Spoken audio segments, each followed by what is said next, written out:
কালকে মনে হয় এত ঝড় হয়েছে, কালকে 2 বস্তা আম পেয়েছি। এত আম কোথায় পেলি? আমি তো 1 বস্তা করি, তাহলে এত আম কোথায় ছিল রে? কি করে জানবো? দেখি আজকেও দেখবি ঝড় হবে, দেখ আকাশ মেঘলা করে আছে। মারা আমটা কুড়ে নিল। আমি ভাবছিলাম আর কাউকে কুড়োতে দেবো না। যা এই যে আম পেয়েছি, দেখ তুই পেলি না তো?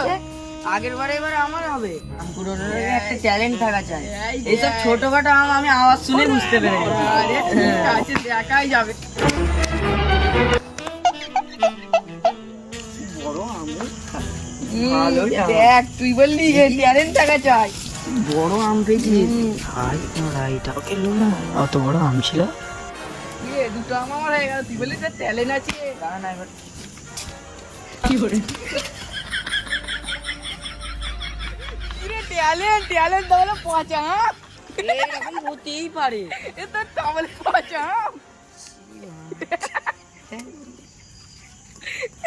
ভাবছিলাম ছোট ছেলেটাকে ডায়লগ মেরে পালাবো। পড়াশোনা বাদ দিয়ে এখানে আম করে একটাও খেললো না ভাই।